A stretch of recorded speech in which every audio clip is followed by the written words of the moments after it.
Welcome to Awaken Your Magic Within, reveal unconscious systems, and discover your unstoppable freedom power with me, Tracy Lynn Wallace. Through this series, we will uncover many of the unconscious systems and wounds which are the driving force behind lack and unworthiness. I am a self-love mentor, life coach, and author who's been inspired to share my experience from my own personal journey of excavating through the wounds and trauma to uncover my innate magic and power. If something is missing in your life, but you can't put your finger on it, join me now so I can provide you with insight, direction, and tools to create the fulfillment and bliss of a newfound freedom. Uncover Your Magic Within with Tracy Lynn starts now. My. I am so thrilled and honored to be sidekicking it with the host of this show. Awaken Your Magic Within, Tracy Lynn Wallace is the host of the show. And I just want to say a few things. I woke up the other day, and I apologize to all y'all out there for this nasal thing going on here. Must be smelling too many roses, wake up and smell the roses, must be doing too much of that. But one of the things I love is, and I thought about this the other day when I was working with one of my coaches. I said, I am working with the most incredible people. And I take a look at Tracy Lynn, inspiredwisdomcoaching.com, so you can look too.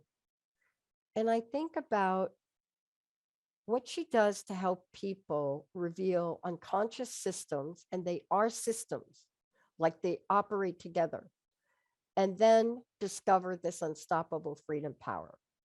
So today, this amazing self-love mentor, life coach, author, inspirational story herself is going to answer for us, the $64 million question. What is love anyway? What is love anyway? Tracy Lynn, great to have you here. Great to have you. Thank you, Dr. Pat. Excited to be here again. And thank you to all the listeners and viewers. And yeah, we've got a great show. Today, we are going to really empower the listeners today, because we are going to dig into some things that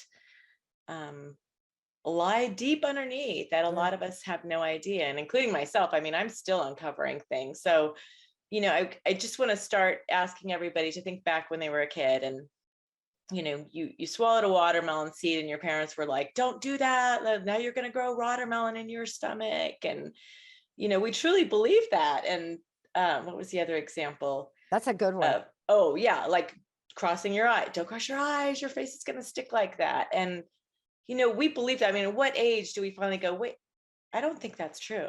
Or the swallowing your gum. Remember, I don't know how much gum I had in my belly for 7 years, right? Wasn't it 7 years? That was a tricky one, because that worked until I got to junior high school, and we took biology. And we discovered that the acid in the stomach pretty much just annihilates the chewing gum. But we have these beliefs we bring forward, and then we have beliefs and baggage around love. So you're redefining love today. But the question really is, those fairy tale stories, we're still watching them now. I mean, who didn't like Twilight? Who didn't like the vampire and the human chick getting together, strung it out to 4 movies, somehow the oddest couple coming together, redefining love, redefining things. But some people believe it's not possible today. Let's talk about this from your perspective, because you don't just talk about it like loving another. You talk about love with the capital L, right? With the capital L, not the loser L, which was Great, I got that off my forehead this morning. And it gets deep. I mean, it's just, we watch these Disney movies or these fairy tales about, the woman who needs rescuing and the Prince Charming that comes in and rescues her and sweeps her away. And it's this innate need that we all have to kind of want to play that out. And, there's people that are probably listening or just like, I don't need somebody. And, I'm fine by myself. But those are the systems that are operating. You know, the ego is just like, you know what, I don't need anybody because we've been hurt in the past. And this can be one of the ways that these structures get built, because we're trying to protect ourselves. All of these structures are in place to keep us safe on an emotional or physical level. And so one of the deepest desires that every single human being has is to love and be loved and accepted. Like, that's what we're all looking for, whether it's in a social setting, whether it's in a work setting. And when I say love and work setting, it's just, you know, being accepted, but being loved for who we are. And we thrive for that. You know, why do people, you know, belong to church groups? A sense of belonging, you know, part of a sports team, a sense of belonging. We just want belonging and acceptance, and feeling like we have some purpose and some value. Yeah.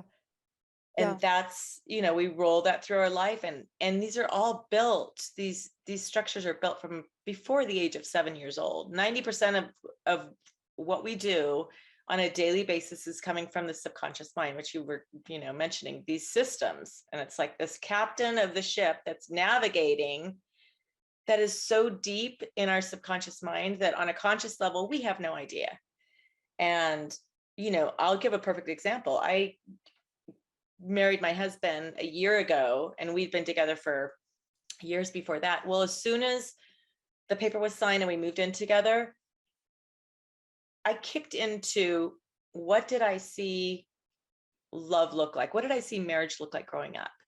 And it's the self-fulfilling prophecy that we just create so much pain and hardship in our relationships because we've got these programs running of what we saw as children.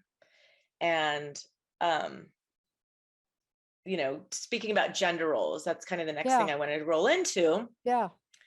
You know, my mother was the June cleaver. She stayed home. She was the good wife. She was the proper wife. My dad worked and, you know, did that thing. And so that's not who I am. I mean, that's not who I am. I'm, you know, free and loving and, you know, very in my goddess energy. And so it was interesting how that kind of began to sabotage in my marriage, because it was like, okay, got to be the good proper wife, got to be the, you know, follow these rules of what I saw. And little by little, these structures started to get revealed, and it was really fascinating. And that's why I love speaking on this, because I speak from an experiential place of what I experienced based on what I saw and what I was told. And being able to step into more of my feminine energy, instead of that belief system of like, oh, men don't want to marry a woman like that. They want the good wife who stays home and raises kids.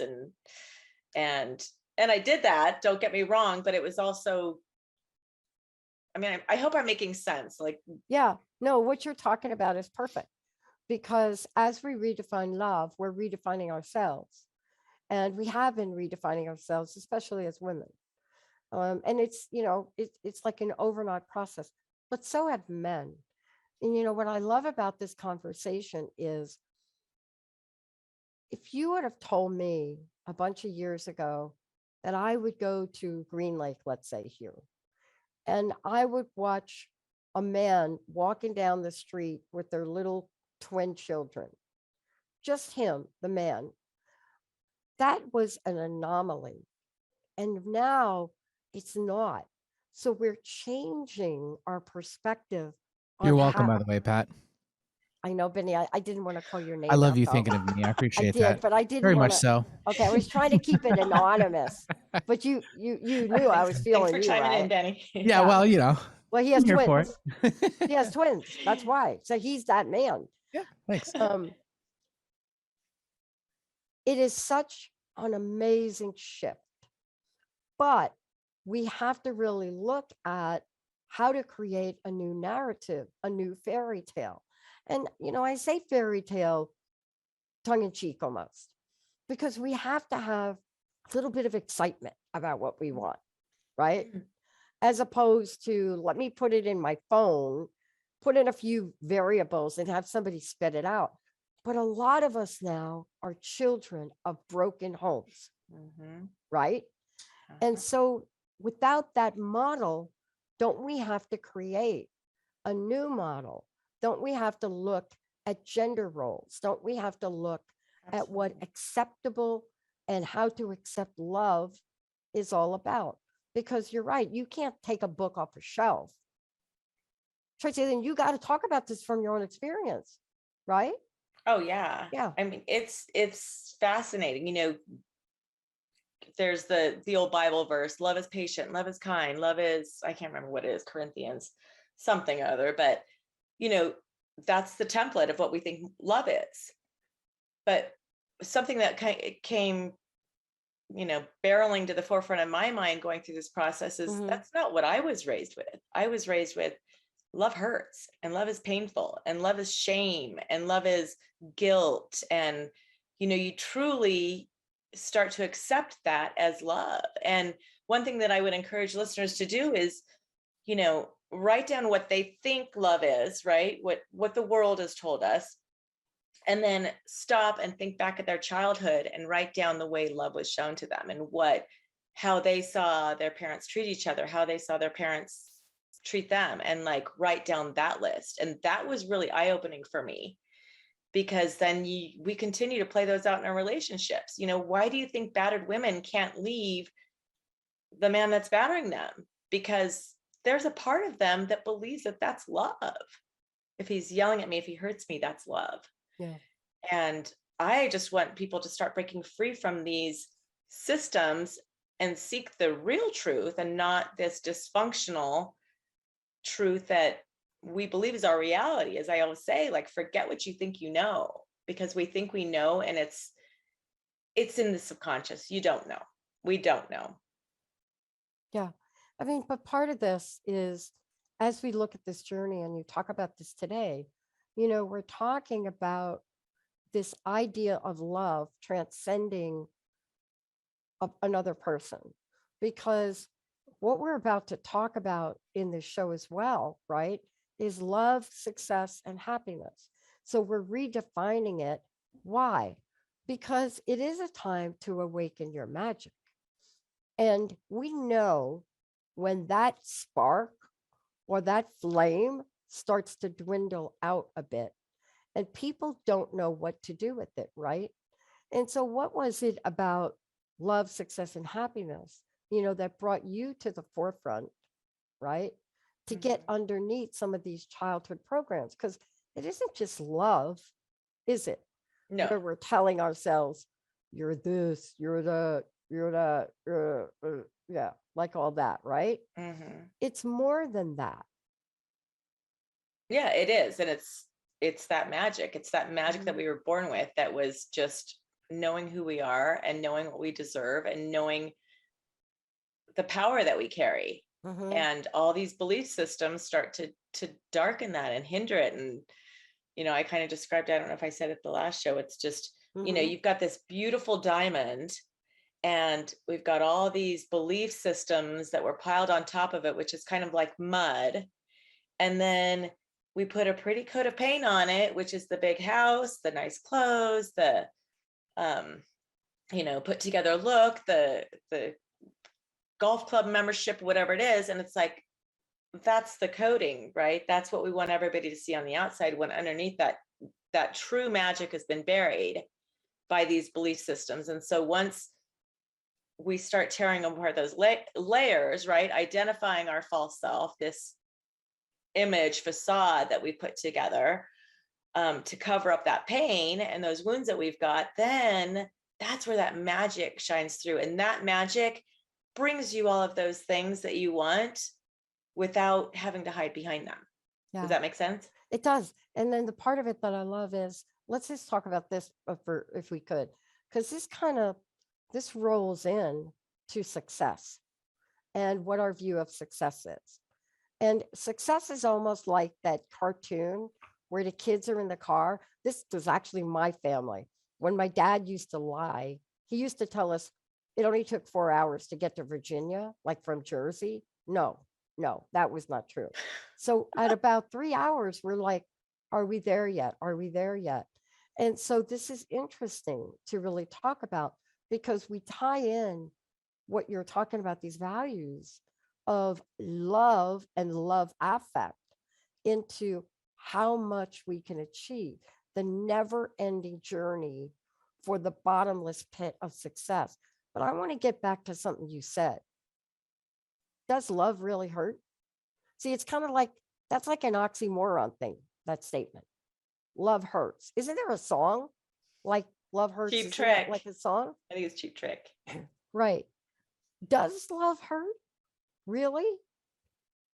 Well, and that's something that I uncovered a lot of this going through these experiences of, I had a high school boyfriend and we were together for a year and a half and he broke up with me, and I experienced the worst pain of my entire life. And it took me years and years, and it just what I labeled as a heartbreak, broken heart that just was like, oh my gosh, I was depressed and just really struggled with it. And as I started on this healing journey, one of my mentors that I had met years ago told me that she had broke up with her boyfriend. I'm like, oh my gosh, aren't you in so much pain? And she's like, no, she goes, I'm a little sad, but I'm okay. And I was like, what? Because she had done the work. Yeah.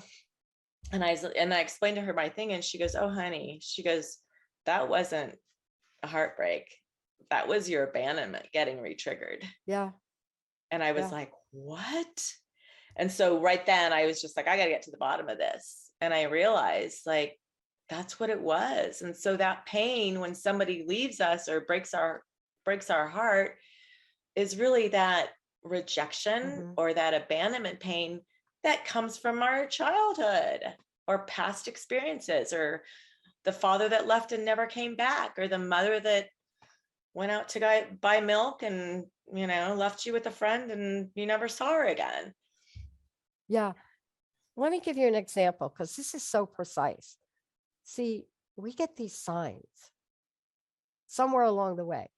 So we act as if you're rolling into the relationship. Now you got 5 years, then you got 7 years, then you got 10.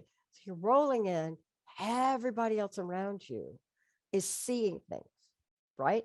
But you're not. So I remember one of my friends saying to me, Patty, don't you think it odd that every year for the past 5 years, when you guys have your anniversary, your partner goes on a retreat that weekend? And I'm like, but we're independent, right? Listen to this. All Okay, right. hello. Well, we're kind of independent. You see, it's so easy because our past, see, that would be something that I grew up with. That would make it normal. Not normal. Like your anniversary and you're like going on a retreat, like, and I'm not like invited. That's like a little flag. Yeah. Mm-hmm. And those are the sort of things that we make excuses because we don't want to face the truth of it. Like, interesting. And your partner, why do they feel the need to leave instead of being like, there's something that gets stirred up that I don't know, but well, that's no, what I'm talking about, the systems, the right? bottom line is that you can see the boulder starting to come at you, even if you don't see it. But it's not love that hurts. It's all of this other stuff that we carry that comes with us. I have a friend who is chronically late. Like, it doesn't matter. You go out with a group of friends and you got the couples and this and that. And inevitably, where's Lou? And you see, unless you seek out the courage to ask about things, you don't get it. But success is the same. You see, this idea of success that you're talking about as well, right? We create and we conjure up a fantasy. I will be successful if I go to school for 25 years. Hello. Right. not even using my degree for whatever. But these things are tied together because if there's a gap, if there's like a big hole in our heart, right? How are we ever going to get a full understanding of success? Tell us about what success means to you and what are we trying to succeed in? What are we trying to get done? Well, I would love, like, if the listeners just for a second could just think back to a time when they were younger and being able to envision like what success looked like. What did that picture look like as a child of success, right? Was it running a business with 1,000 employees? Was it being the richest person in the world? Was it, being the president of the United States? Yeah. What did you define as a child as being success?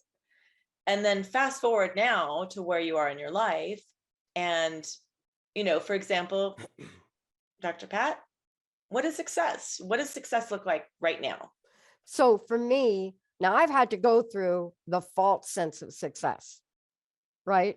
So I've been through that where I'm trying to succeed to please you, whoever you are, right? Maybe you're the boss.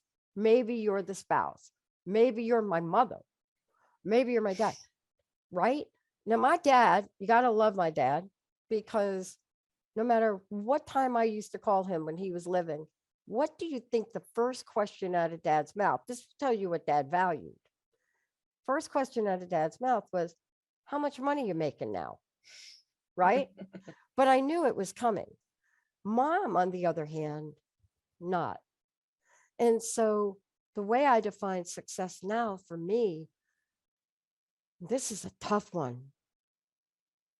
Am I contributing enough to create positive change in the world? That's what I'm looking at. What is it that gets me lit up every day, working with you, helping you, Benny? It doesn't matter. This is a different part of my life now where how much money you're direct depositing in my account isn't the first thing I think about on the first of the month now, right? But boy, it's taken me a while to get there. How about you?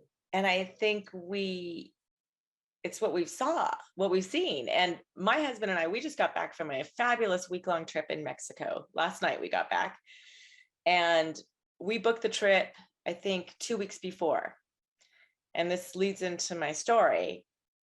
We watched our parents work their tails off their whole lives, right? For retirement. Let's save, work. And when we retire, we can enjoy our life. Well, my husband's parents, they did that. The dad worked, he was saving for retirement. They couldn't wait. He finally retired. 2 weeks later, his wife was diagnosed with cancer. 6 months later, she was gone. So he did not get to do what, he worked his whole life to try to build this nest egg so that they could enjoy it later in life. And, my husband and I were like, we're not doing that. We are just going to start taking these trips and just go and enjoy our life. And that's success for us. Success, if you get down to the core of it, success is a feeling. Anything is a feeling, right? So what are we trying to achieve? When you're trying to achieve success, you're trying to achieve this feeling of freedom, right? Financially, so you can do what you want when you want to do it. Feeling of worthiness, feeling of confidence. That's all this is. If you break it down, any goal that anybody's got that is listening, they're looking for a feeling. Yeah. And that's the magic. Yeah. Yeah. That's the magic that we are trying to reawaken and get back to those feelings of why we do what we do. When you've got this obligatory family, holiday dinner that you've done for the last 20 years and you don't want to do it anymore because it doesn't feel good. That's awakening your magic. When you go, you know what? I want to stay at home with my husband and my 3 kids, and we're going to have our own little Christmas dinner together. Yeah. Yeah. That is a major breakthrough. Huge. I don't want to go keep doing this job that I'm working 50, 60 hours a week. I want to follow my dreams and start a business on my own. It's amazing. My husband and I have been noticing that we're out so much, and we come across these younger kids, millennials, under millennials, and the amount of them that talk about wanting to start their own business. Nobody's like, I got to go to college, I got to get my degree. It's just, they want freedom. Yeah. They want freedom. And for us, my generation, it was go to college, get your degree, get a job, security, work for the government, because then you for sure have, or the phone company. You never get fired. But that changed, right? Yeah. And Right. so we were just told what to do. Nobody paid attention to what they felt and what they truly wanted at the core of them. We were just, dancing to the rhythm. Yeah. I think this is what you call your magic. You talk about the feelings of freedom and worthiness and confidence. Yeah, as that magic, that spark inside. And I love that because, I love that we brought back the word magic. We could credit a lot of people, but certainly the whole Harry Potter deal did that for like everybody, right? Mm-hmm. But it brought it back in a way that allows us to understand the multi-layered nature of this. When we come back, I want to talk to you about how important is it to dismantle beliefs?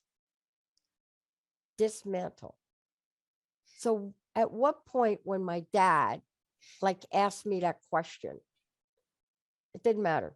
Hi, Dad, Merry Christmas. How much money are you making?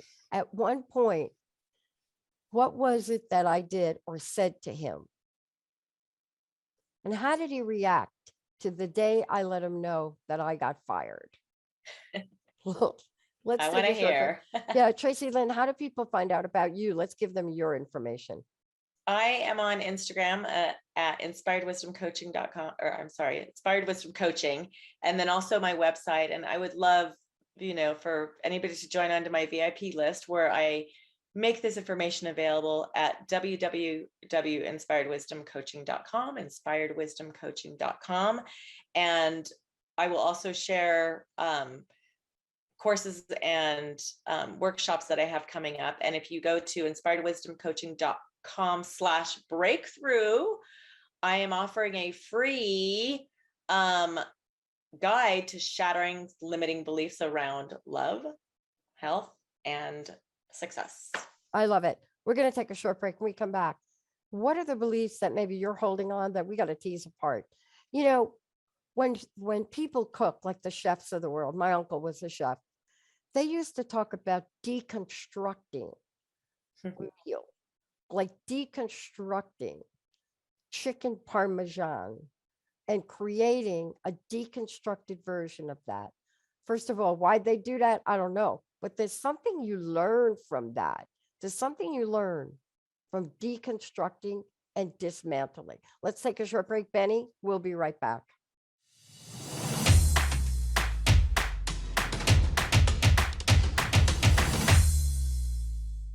I love that, Benny. Thank you. I Right, love well- the other song, Fun. kicking it up. Let's kick it up a little old school. So there was a decade we went through where if you listen to the songs, you would think everybody was heartbroken. Like, will you still love me tomorrow? That's just one. Tracy, how do people find out about you? Tracy Lynn Wallace joining me here today. We're going to take on, right, this next segment. Happy, happy, happy. What does that mean? And then also, I'll tell you what happened when I told my dad I got fired. How do people find out about you? Tell us about the free download. Yeah, I'm offering a little mini guide that I put together called Breakthrough, Shattering Limiting Beliefs That Are Keeping You from Happiness, Love, and Health. And that's at inspiredwisdomcoaching.com/breakthrough, because we want to break through. We want to shatter through all these belief systems that are keeping us from our magic. And join me on my VIP email list that's on my homepage on the website. And through that list, I will keep you in the know about upcoming classes. I'm doing a free webinar on this very topic, and then additional workshops. And just, I love sharing my stories with the people on my list, personal stories, that just things that I experienced regarding the same thing. So inspiredwisdomcoaching.com, inspiredwisdomcoaching.com/breakthrough for the free breakthrough guide. Awesome. So Dad, now you had to understand Dad a little bit, because Dad was the guy that worked all the time, lost everything, and worked harder. Happiness or success probably came in the way of marrying my stepmom, right? Mhm. But this idea about success and happiness, it was foreign to him, except when it came to the money. So people also use money, right? Tracy, then people use money as a benchmark to define success. My dad was no different. And I remember, I can't even remember, when I started to talk to him about leaving my job, right before he died. And he was, why would you do that? You're never going to be able to get another job making this money, getting these benefits, write this story. And, you're going to have to give up so much, blah, blah, blah. These were his beliefs. Now, here's the good news for me. He wasn't around enough to have that get played on me in my childhood. But the question really is, money is a driver for so many people that we're willing to allow devastation happen in return for higher stock returns. So money now has become so prominent in success. I mean, what do you think about that? I don't think that's true for everybody, but there are people that will tell you, if I can't make money the way I want, I'm not going to be happy. I'm not going to be happy. Well, and the old saying, love is the root of all evil. Well, really, I'm sorry, money is the root of all evil. Really, it's the love of money, which is the root of all evil. Right. And that's when it becomes so dependent. And there's such a fine line, right? Because we need money to survive. We need money to live. We need money to pay for things and go on trips and such. So there's such a little gray area there about where you're crossing the line. But talking about what you were saying about the way your dad was like, how much money do you make? How much money do you make? And having the focus solely on that. So I have this other business that I started 6 years ago, and it's in international education. It's a homestay business, and it has been very successful and very lucrative, and I really enjoyed doing it. And I got to a point where I was like, you know what? This doesn't make me happy anymore. I want to focus on, my self-love mentoring and my coaching and my teaching. And so I have been really struggling with shutting it down because it's picking back up again. We're having all these international students coming back to the States again. Wow. And I'm just so conflicted because the money's there and it just keeps presenting itself. And I have to check myself and go, what's important, Tracy? Yeah. Because the thought of having to do that, it doesn't feel good anymore. It did before this. I was in this part of my life where I love doing it. Yeah. Now I'm doing my passion. I'm doing what just awakens my magic and lights my fire. And I get so excited. I get so excited when I get to, create meditations or write, or, I'm working on my books or even preparing for these radio shows. Yeah. And so that was an experience I had of like, okay, Tracy, I heard my dad's voice. Hey, you've got a business that's bringing in money. You better stick with that. And then my inner voice, which is just like, but it doesn't make me happy. I know. And when you do what you love, the money will come. I don't know where through this whole process, the great money I made doing my other business will come from, but I'm happy. And so I'm vibrating at a higher, vibration. And I just trust that, me sharing this information and helping people awaken their own magic somehow, some way, the universe is going to gift me what I need. Yeah. You know, it's interesting. I had to really learn about that level of harmony. And it was fascinating. I had to reflect upon this. I was writing an article for Peggy's book, and I mean, 2,000 words, you have to pick like one story. And I reflected back and I thought to myself, what was I willing to do at 17? Because I started work really young. Like once you're homeless, then you're like, okay, paycheck sounds good. But what was it about that allowed me to look at, if I work for the phone company in the mailroom, but I really have more aspirations, I'm going to work at ShopRite in the deli, and then I'm going to do that job. And then I had a third job. The motivation, see, this is the tricky thing. If the motivation is to fuel your dream, right? You see, it so has to do with why we would do something we don't want to do. Mm-hmm. Right. And, you know, I asked myself, what's your why? You know, when I went to school, clearly I didn't have to work until a huge opportunity came up. But I could have walked away from that and said, I don't care if you fly me back to Claremont every week. I just want to go to school. But the universe had something else in mind. And every flight, every class, everything I taught worked really well.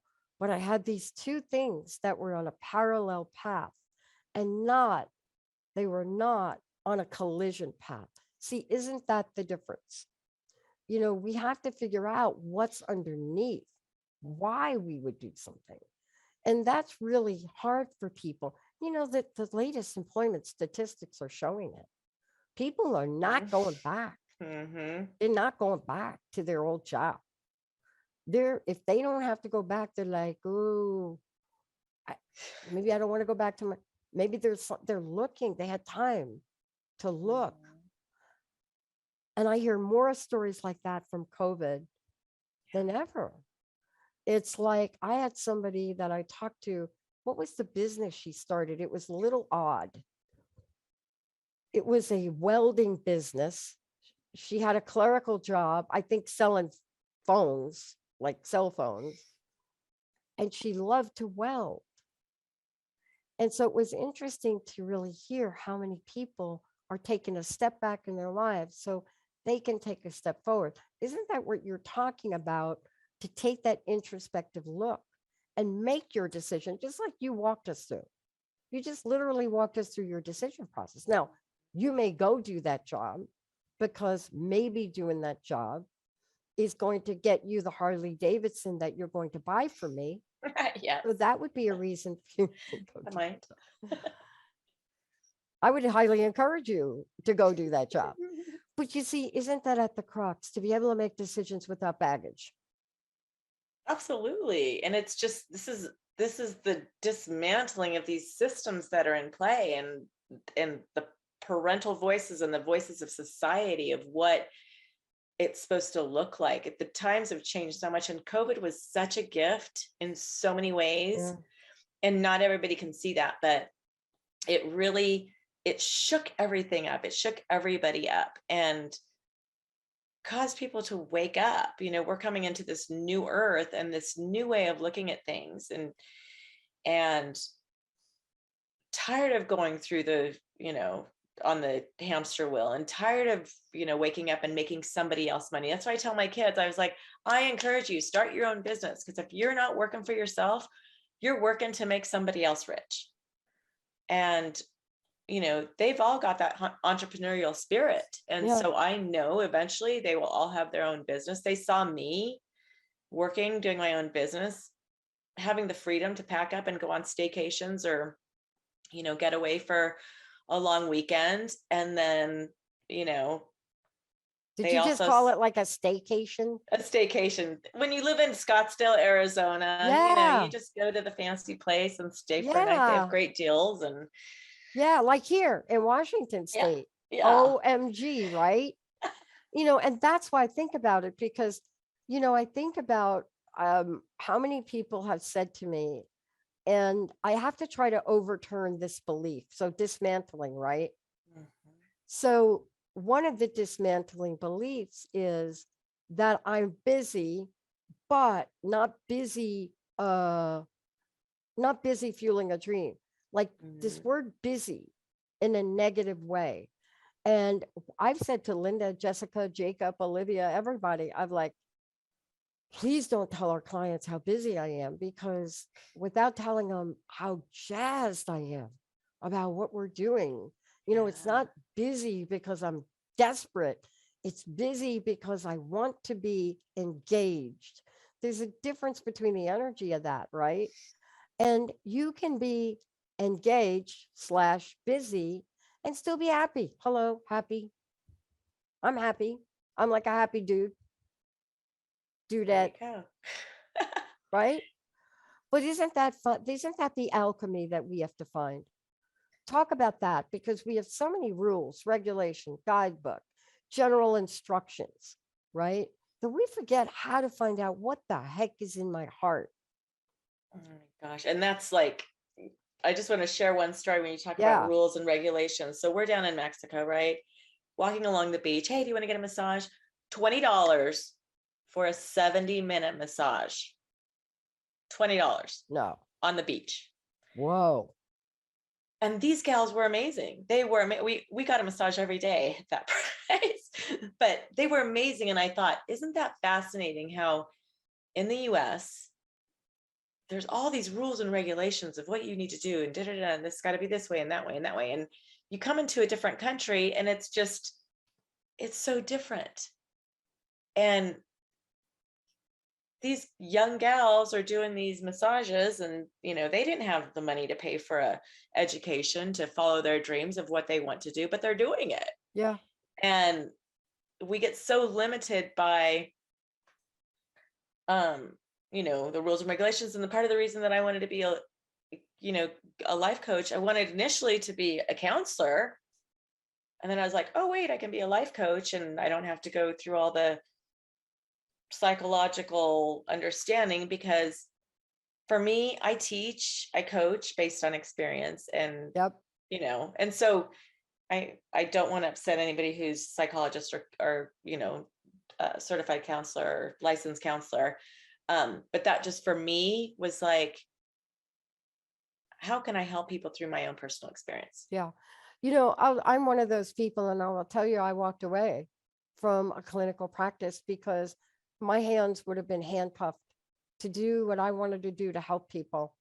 And that was in my state of Washington at the time, where you couldn't say the word spirituality. I mean, things are changing slowly, but you couldn't have a conversation with people that was more advice, more coaching, right?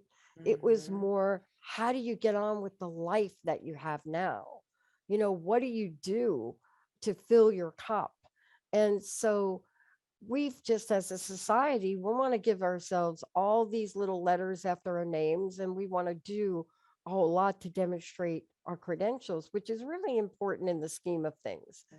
But they don't take the place for somebody that's going to work with you from their life experience and help you get out of your own way, because they don't teach that very well in the school I went to, you see. If you can't research it, you can't talk about it. It's really true. But this is really what we're talking about. So how do we honor ourselves? How do we do what we need to do for us? Everybody has that magic that is just dying to come out. And one of the things that I would say now to anybody listening is figure out what you love and find a way to do it. Like, just let go of the rational thinking that, oh, you've got to have this 4-year degree and do this. And yes, there's certain things that you need to, practicing law and so forth. But there's other ways. My best friend in Washington, she was going to school for a master's degree to become a high school counselor. And she's just like, I don't want to do this. I don't want to go through this schooling. And I said to her, find a way to do this. Like, all you have to do is be able to create it, put a different title on it, and be your own private service that families can, reach out to you to help guide their kids. Boom, you've got your own business, you're following your dreams, and you're not under the guidelines of having to, be under these regulations. And so anyways, that's kind of what I want to encourage people to do, is really just find a way to do what you love and just do it. And yes, you've got a primary job that's bringing in the money, but start doing it on the side. Yeah. I mean, that is the key. See, we don't learn very well that we can have parallel paths, right? It's like the woman that I was describing to you about, just crazy loves welding and really creates some amazing things. She loves the feeling of taking something and, that is literally a piece of metal and transforming that and just watching the heat it up, and how fulfilling it is for her and her creativity. And she didn't come out of the gate and say, I'm really good at this. She came out of the gate saying, I'm not sure what I'm doing, but I'm really loving doing it. And you're right about that, because that love is in there, it's fueled it. And that's what we're also talking about today, because, when we're talking about love, we're talking about success, and we're talking about happiness. When those three things work in harmony, that's the magic, isn't it? That is the magic. That's the magic of it. And I think that for people, that's what you teach and that's what you coach, right? But it comes with its own challenges. It comes with its own blind side. Like everybody around me, but me, didn't see that on anniversary date, I was spending it alone. That was the oddest thing. And, I think that for a lot of people, that was my upbringing. My dad was never around, so it didn't seem odd. Right. But when we look at life, we have to look at how hungry are we for happiness, Tracy Lynn? Right? That's it. And the appetite is becoming greater. I think the appetite is becoming greater for a lot of people. I think just going through this whole COVID thing and realizing I'm not really happy in what I'm doing. I'm not really happy in this relationship. I'm not really happy in this life. I'm not really happy in this lifestyle. I'm not happy where I live, not happy with what, and it's starting to bubble up, and there's a payoff for choosing your happiness. And there's a lot of loss going through this whole process. The amount of loss, and this mentor that I was sharing with you earlier, she said to me, she goes, are you sure you're ready to go on this path of uncovering this? Because you will experience loss greater than you ever knew. And I was like, what the heck does that mean? And with every time you're making a change or uncovering something, you're losing something. With every ending, with every new beginning is an ending. And it's, whether it's belief systems, whether it's family members. I mean, I've lost friends going through this process because they just don't fit. They're not in alignment with me anymore. And I was, had to let them go. And, my relationship with my niece and two nephews has been severed because I don't have a relationship with my sister. She's just, one of my favorite sayings, I know it's painful and pisses a lot of people off, but is, if you remove the DNA, would you be friends with that person? That's a good one. And if you answer no, it's time for you to start evaluating, because these are the kind of the relationships that take away our magic. They hinder our magic. They're obligatory. Family is everything. Blood's thicker than water. How dare you? They gave you life. They raised you. And it's like, if they are genuinely not people that you would have as friends, time to reevaluate. Yeah. And I think that's one of the more difficult obstacles to overcome. And yet it can be the most freeing, don't you think? Absolutely. Absolutely. And just, talking back a career, I didn't mean to get off topic with the personal relationships, but when you're making these changes in life, people are going to be upset with you. Like, oh, that's never going to work. What are you right. thinking? You want to have a career in, whatever this, steel or glass blowing or whatever it is, and people don't like it. People are uncomfortable when, mediocrity attacks success. It just does. Oh, it just kills it. And you will lose people following your dreams. But that's where your happiness lies. That's where your magic is doing what truly makes you happy. I hear the saying like, life's too long to be, or life's too short to be unhappy. And I say, life's too long to be unhappy. Yeah. Yeah. And I think what you're talking about really drives the point home, that this is an inside job, that this is magic within. And that's really what you do to help people really find that spark. Take a minute and thank you for today. This is the time to really think about this now, because we're really in that decision-making process across the board for things, right? And, people are looking at their lives, their happiness, and sometimes the decisions are easy and sometimes they're harder. But if we can get underneath what you just said today and really look past those surface items, right? We'll find that magic within. Thank you for today. Hey, please tell people how they can find out more about you and how they can connect with you.